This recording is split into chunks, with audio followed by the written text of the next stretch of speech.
Hello बच्चों, let's read this question. The question says two identical bodies of mass W moving with velocities u1 and u2 collide perfectly inelastically. The loss in energy is, and four options are given. So start करते हैं. पहले हम समझते हैं की concepts क्या है. इन perfectly inelastic collision, first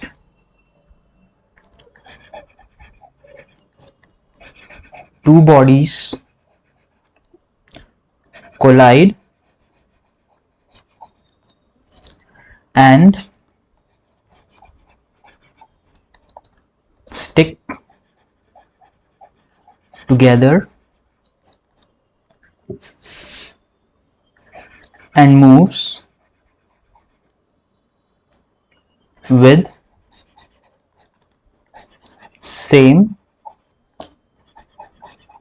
velocity. Second, kinetic energy is not conserved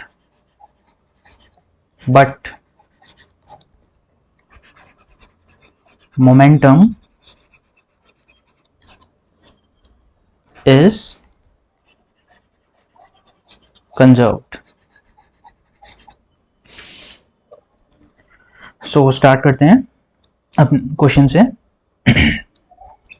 late mass of first body हम m1 ले लेते हैं. कितना है?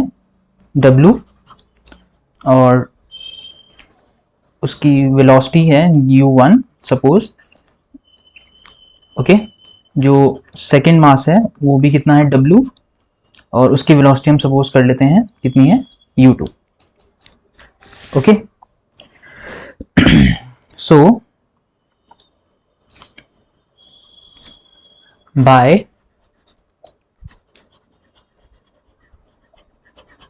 conservation of momentum, जो इनिशियल मोमेंटम होगा फाइनल मोमेंटम के इक्वल होगा. सो w u1. सो अगर मैं इसको थोड़ा और इलैबोरेट करूं, so m1 u1 plus m2 u2 is equals to, final velocity में दोनों बॉडी स्टिक हो गई हैं और एक साथ मूव कर रही हैं. सो m1 प्लस m2 और उनकी सेम वेलोसिटी है सपोज v. सो m1 कितना है? w u1 प्लस m2 भी कितना है? w u2 is equals to m1 plus m2 v, यानी कि w प्लस w v यानी कि 2w v. सो w यहाँ कॉमन ले लेंगे. u1 plus u2 is equals to 2w v. So हमारा v आ जाएगा u1 plus u2 divided by 2.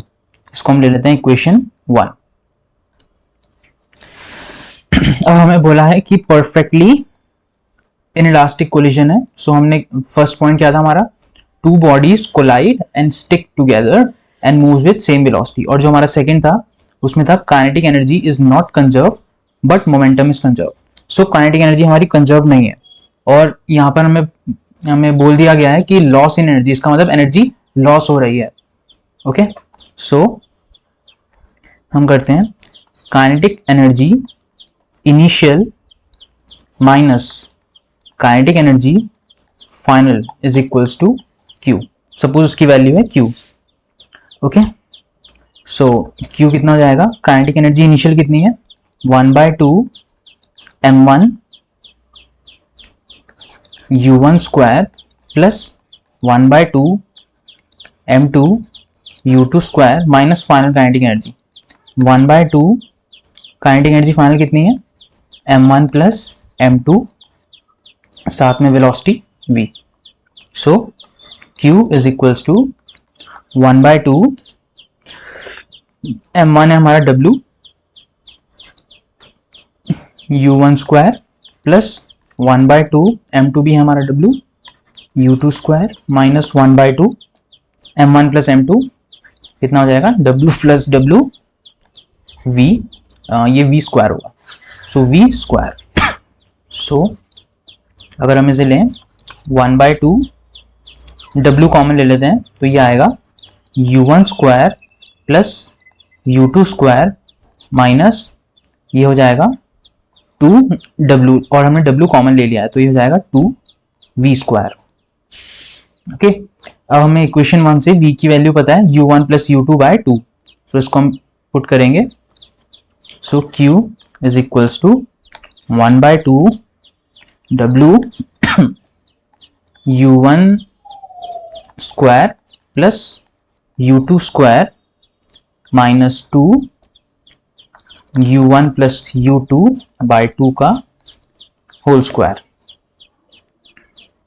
So 1/2 w u1 square plus u2 square minus 2 और ये 2 का स्क्वायर हो जाएगा 4. सो 2/4 अंदर u1 square plus u2 square plus 2 u1 u2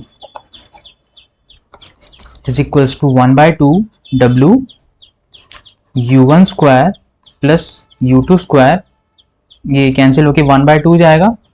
सो ये हो जाएगा 1/2. सो हमारा आंसर होगा u1 square by 2 plus sorry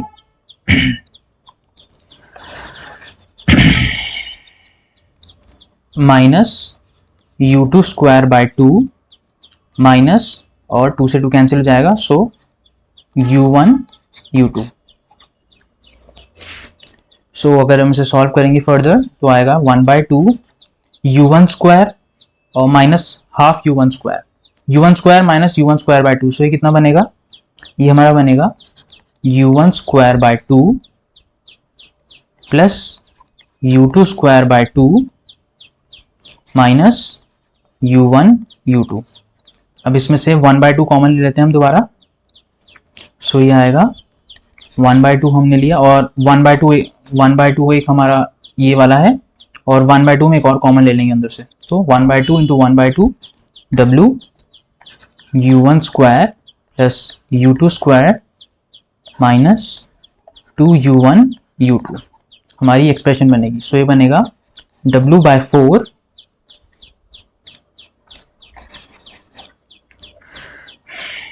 से हमारा बनेगा w/4 ये a square minus B, a minus B का होल स्क्वायर बनेगा. सो u1 माइनस u2 का whole square.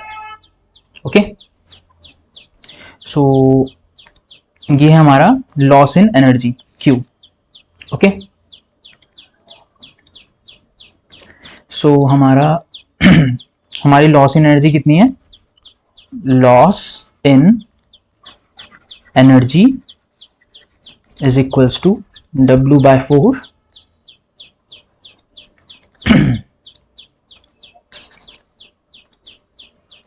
w/4 u1 minus u2 whole square. So ये है हमारा फाइनल आंसर. इसे अब चेक करते हैं हम कौन सा ऑप्शन है. सो हम देख रहे हैं option B w/4 u1 minus u2 whole square. So हमारा ऑप्शन बी करेक्ट है. So the final answer is option B which is w/4 u1 minus u2 whole square. Hope you understood it well. Best of luck.